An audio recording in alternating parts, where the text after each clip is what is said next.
시청자 여러분 안녕하십니까? 헬로티비 뉴스입니다. 우리나라 최대 지방정부인 경기도가 주 4.5일제 실험에 나섰습니다.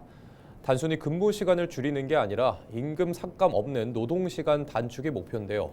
현재 100여 개 기업이 경기도의 4.5일제 시범 사업에 참여하고 있는데 기업의 생산성 증대와 직원들의 삶의 질 향상, 이 두 마리 토끼를 잡을 수 있을지 관심이 모아집니다. 이지훈 기자입니다. 경기도의 한 중소기업. 전체 직원 중 절반 이상이 여성으로 직원 평균 나이가 30대 중반인 젊은 기업입니다.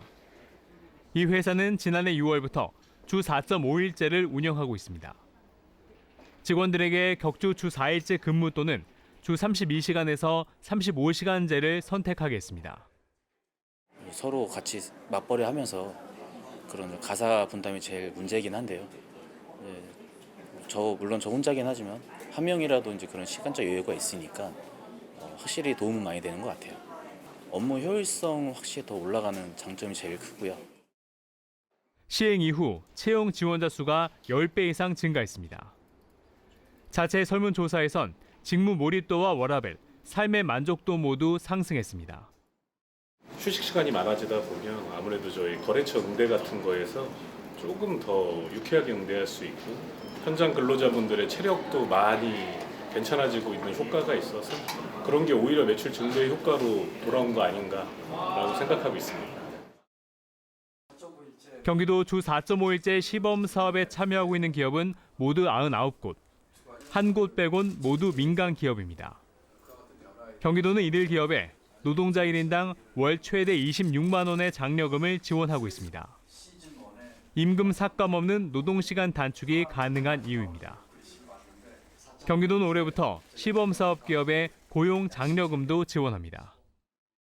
새로운 국민주권 정부 들면서 경기도가 도입한 4.5일제를 전국으로 확대하는 사업으로 채택을 했고 또 우리 담당 부서에서는 우리 경기도의 4.5일제 시범 사업을 벤치마킹하고 있습니다. 앞으로 전국적으로 퍼지는 데 있어서도 경기도가 가장 중요한 역할을 하고 견인해서 이와 같은 제도가 전국적으로 잘 확산하도록 하는데 최선의 노력을 다하겠습니다. 다만 주 4.5일제로 노동 생산성이 떨어질 것이라는 재계의 우려도 있습니다. 경기도는 주 4.5일제 시범 사업을 내년까지 운영하고 효과 분석을 하겠다는 계획입니다.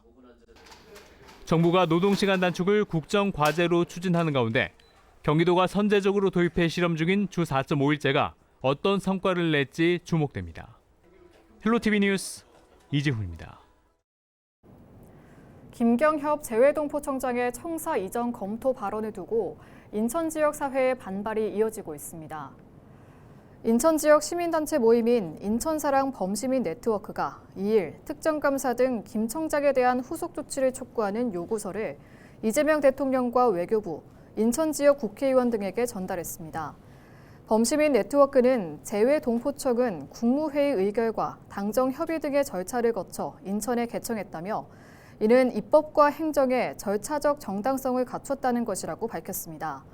이어 김 청장의 월권적 망언과 행정 행태에 대한 외교부의 특정 감사가 필요하다며 상응하는 회신이 없다면 인천 시민의 뜻을 모아 강력하게 대응할 것이라고 강조했습니다. 3보급단 이전 부지 개발 사업은 인천시 부평구 지역 사회 핵심 과제 중 하나입니다. 하지만 지난 2019년 인천시와 국방부의 업무 협약 이후 큰 진전이 없어 지역 사회의 실망이 큰데요. 사업의 성공적인 추진을 위해서는 국가의 지원이 필요하다는 주장이 나왔습니다. 이재필 기자가 보도합니다. 인천도시공사가 지난해 11월 3보급단 이전 부지 개발을 위한 군부대 이전 사업 사업화 방안 수립 용역에 착수했습니다. 지난 2024년 민간 참여자 공모 유찰 이후 약 1년 만에 다시 사업에 대한 의지를 나타낸 겁니다. 용역에는 사업 전반에 대한 재검토와 사업화 방안 수립, 민간 참여자 재공모 등에 대한 내용이 담길 예정입니다. 인천시와 인천도시공사는 오는 8월까지 용역을 마무리한 후 그 결과를 바탕으로 사업 시행 대행자를 선정하고 2027년까지 실시 계획 및 실시 설계를 마무리한다는 계획입니다. 개발 사업의 완료 시점은 2031년 12월입니다. 이런 가운데 박종혁 인천시 의원은 사업의 성공적인 추진을 위해서는 국비를 확보해야 한다고 주장했습니다. 현재 사업 방식은 이전할 곳에 군부대 시설을 지어주고 해당 부지를 넘겨받는 기부대 양이어 당초 시는 전체 부지 84만 제곱미터 중 70%는 공원과 공공기관 등으로 조성하고 나머지 30%는 수익시설로 개발할 계획이었습니다. 민간 사업자에게 아파트 등을 건설해 수익을 낼 수 있게 해주고 그 수익금으로 군부대 시설과 공원 등 조성 비용을 충당하는 방식입니다. 하지만 민간 자본에만 의지하면 결국 삼보급단 개발 사업은 아파트 건설 사업으로 전락할 수밖에 없다는 게 박 의원의 주장입니다. 우리 시민들의 그 삶의 질을 위해서 원도심 활성화를 위한 정책이 뭔가에서 출발했을 때는 이거는 재정 방식, 이 지원 마련 방식을 어떤 방향으로 하냐에 따라서 달라질 수가 있다. 그래서 제로 상태에서 다시 한번 생각을 해보자. 하지만 국비 지원을 받으려면 특별법 제정 등 넘어야 할 산이 많습니다. 인천시가 사업을 재수립하는 용역을 진행 중인 만큼 그 결과에 관심이 집중됩니다. 헬로티비 뉴스 이재필입니다.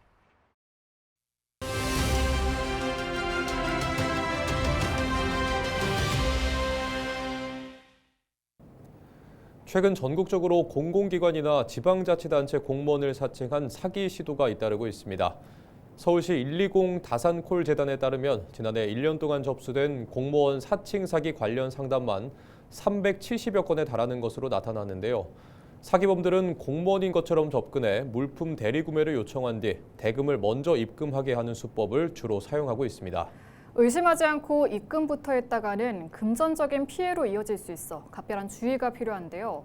피해를 입지 않으려면 어떤 점을 주의해야 하는지 알아봅니다. 서울시 은평구청 재무과 정미리 팀장 전화로 연결합니다. 팀장님 안녕하십니까? 안녕하세요. 네, 최근에 공무원이나 공공기관을 사칭한 사기 시도가 잇따르고 있습니다. 이 공무원 사칭범들이 어떤 식으로 접근을 합니까? 네, 요즘에 저희 구에도 전화가 많이 오고 있는데요. 그 대표적인 수법으로는 물품 구매 대행을 요구합니다. 먼저 공무원 실명을 사칭해서 흡연 측정기와 같이 관내 업체에서 취급하지 않는 물품을 주문하고 이제 그 업체에서 물품을 구할 수 없다고 하면 사칭자 본인이 아는 업체가 있다고 소개를 해줍니다. 그러면 관내 업체가 그 소개 업체에 연락을 하고 주문을 하면 그 소개받은 업체에서는 물품을 보내줄 테니 먼저 물품 대금을 입금하라고 요구하는 방식입니다. 그리고 저희가 계약 정보가 다 공개되는 정보라서 그 계약 정보를 통해서 저희랑 계약을 했던 업체들에 접근을 하고 계신 것 같습니다. 네, 문제는 이 사기 수법들이 점점 더 교묘해지고 있어서 자칫 큰 피해로 이어질 수 있어서 더 걱정인데요. 실제 재직 중인 공무원의 이름, 또 현재 부서, 그리고 공문까지 정말 현재 사용 중인 그 공문과 흡사하게 만들어서 사용하고 있더라고요. 명함도 사용하고 위조 공문, 위조 사업자 등록증까지 사용하고 있어요. 네, 그렇다면 이런 사기 피해를 막기 위해서 업체나 주민들이 특히 주의해야 할 점은 무엇인지 또 지자체 차원에서 강조하고 싶은 대응 요령이 있다면 말씀해 주시죠. 구청에서는 물품 구매 대행을 요구하거나 개인 계좌로 현금 입금을 요구하지 않습니다. 혹시라도 휴대전화로 구매 대행을 요구하거나 개인 계좌로 현금 입금을 요구하는 경우에는 즉시 서울시 다산 콜센터 120이나 은평구 해당 부서로 반드시 사실 여부를 확인하셔서 피해가 발생하지 않도록 각별한 주의 당부드립니다. 네, 팀장님 오늘 말씀 여기까지 듣겠습니다. 고맙습니다. 감사합니다. 네, 지금까지 서울시 은평구청 재무과 정미리 팀장과 이야기 나눠봤습니다.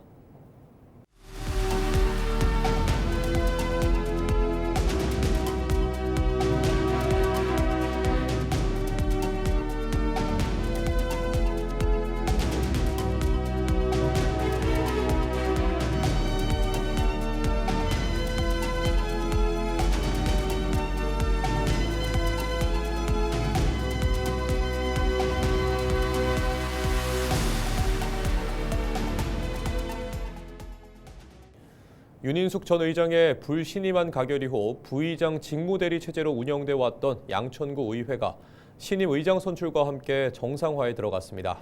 하지만 운영위원회 사보임 과정에서 갈등이 불거지면서 내부 갈등을 봉합하는 신임 의장의 정치력이 시험대에 올랐습니다. 김호 기자의 보도입니다. 올해 처음 열린 양천구 의회 임시회. 유영주 신임 의장이 공식 취임 이후 처음으로 의사봉을 잡았습니다. 양천구 의회는 그동안 윤인숙 전 의장이 불신임안으로 자리에서 물러난 뒤 부의장 직무대리 체제로 운영돼 왔습니다. 그런데 최근 유영주 의원이 신임 의장으로 선출되면서 3개월 만에 의장이 주재하는 본회의가 열리며 의회 운영이 정상화에 들어갔습니다. 오늘부터 2월 9일까지 8일간의 일정으로 열리는 이번 임시회는 구정 업무 보고를 청취하고 구민생활과 직결되는 조례안 등을 처리하는 일정으로 진행됩니다. 의장 선출에 따라 행정재경위원회 소속이었던 유영주 의장 자리는 옥동준 의원이 새로 보임됐습니다. 운영위원회도 김수진, 신우정 의원이 사임되고 이모견, 황민철 의원이 새롭게 합류했습니다. 다만 운영위원회 사보임 과정에서는 절차를 둘러싼 논란도 불거졌습니다. 후반기 운영회는 총 26회를 개최하였으나 출석률이 40%에도 미치지 못하는 34.6%, 38.5%만 출석한 운영위원들이 있습니다. 이번 사보임은 의회를 정상화하고 주민의 대표 기관으로서 최소한의 기능을 회복하기 위한 불가피한 결정이었습니다. 이에 반발한 일부 의원들은 항의의 뜻으로 본회의에 불참하기도 했습니다. 그동안 이딴 내홍을 겪었던 양천구 의회는 신임 의장을 중심으로 내부 결속을 다지는 것이 당면 과제로 떠올랐습니다. 주민을 대표하는 기관으로 주민을 위해서 뜻을 모아서 열심히 해왔었는데 여러 상황에 있어서 잘 대처하지 못해서 좀 혼란기가 있었습니다. 그러나 이제 제가 의장으로서 선출이 되고부터는 우리 양천 구민만을 위해서 의원님들과 합심해서 양천구 발전을 위해서 최선을 다하겠습니다. 의장 선출을 계기로 정상화 수순에 들어선 양천구 의회. 신임 의장을 중심으로 의회가 내부 결속을 다지고 주민의 대표기관으로서 제 역할을 회복할 수 있을지 주목됩니다. 헬로티비 뉴스 김호입니다.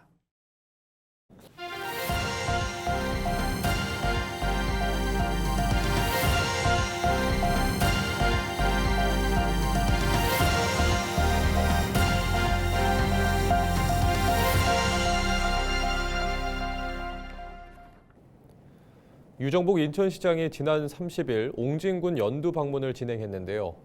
유 시장은 여객선을 통한 아이 바다 패스 활성화와 해상과 섬 지역을 연결하는 교통기반 시설 확충으로 도서 지역 접근성을 개선해 관광객을 늘려 지역 경제에 활력을 불어넣겠다고 밝혔습니다. 여객선 대중교통 시대를 연 아이 바다 패스. 아이 바다 패스는 인천항을 오가는 여객선을 탈 때 인천 시민은 1,500원만 부담하고 타 시도 주민에게는 여객선 운임의 최대 70%를 지원합니다.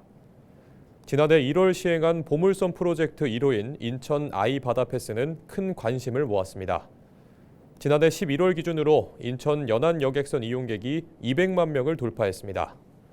인천 아이 바다 패스를 통해 섬을 찾은 인천 시민은 55만 명에서 70만 명으로 28% 늘고 타 시도민은 9만 368명에서 13만 3,248명으로 48%나 증가했습니다. 버스 요금 수준으로 서해 최북단인 백령도와 연평도 등 서해 5도까지 갈 수 있는 만큼 접경지 섬 관광 수요가 크게 늘고 있습니다.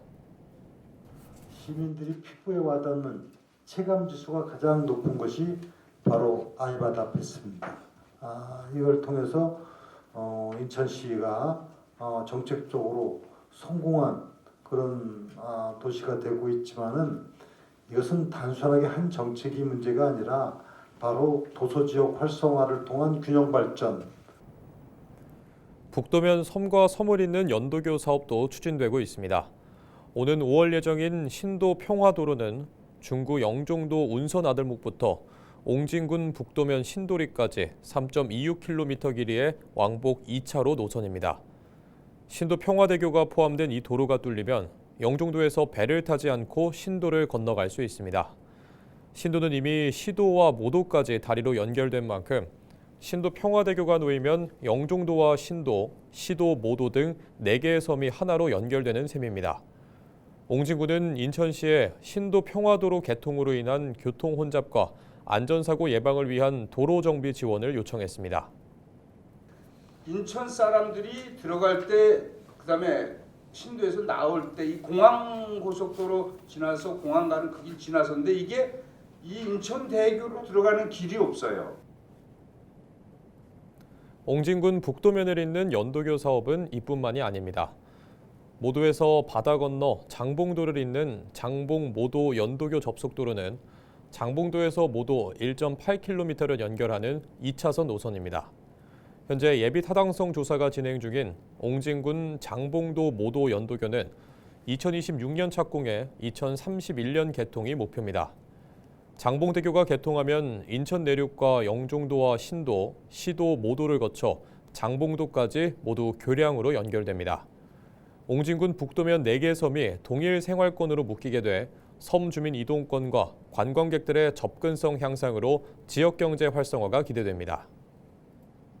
영종에서 신도까지, 그럼 신시 모도는 연결이 돼 있고 앞으로 모도에서 장봉도 연결하는 부분은 지금 이어서 아주 이건 차질 없이 추진해 나갈 겁니다. 연두방문 기자간담회에서는 여객 증가로 섬 주민 배표 부족 현상과 관광객 증가에 따른 불법 폐류질, 쓰레기 무단 투기 문제가 거론됐습니다. 유 시장은 섬 주민 배표 예매 불편 해소를 위한 예비선 운항을 늘리고 임산물 불법 채취와 쓰레기 무단 투기 단속을 위한 인천아이 바다 지킴이 사업을 추진할 계획이라고 밝혔습니다. 북한 접경지인 서해 최북단 안보 요충지인 서해 5도를 품고 있는 인천 옹진군. 지난 2024년 인구 2만 벽이 깨지고 고령층 인구가 전체의 35%에 달합니다.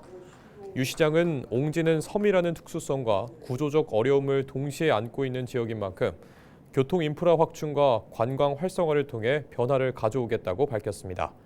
서해 5도에서 10년 이상 거주한 시민에게는 정주 생활지원금 20만 원 지급을 통해 정주 여건 개선도 추진하고 있습니다. 큰 틀에서는 아이바다 패스로 도서의 접근성을 획기적으로 개선하고 정주지원금 확대를 통해서 생활안정을 기해 나가고 조업권을 확대해 나가고 2025년 1,500원으로 여객선 대중교통 시대를 연 아이바다 패스.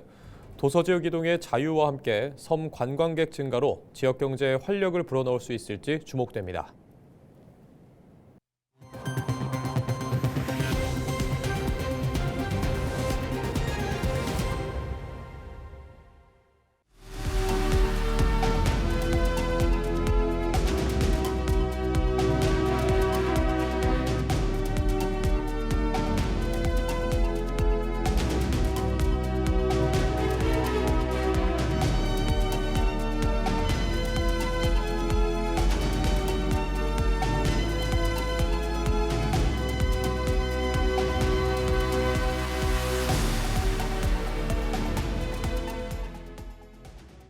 이상으로 뉴스를 마칩니다. 시청해주신 여러분 고맙습니다.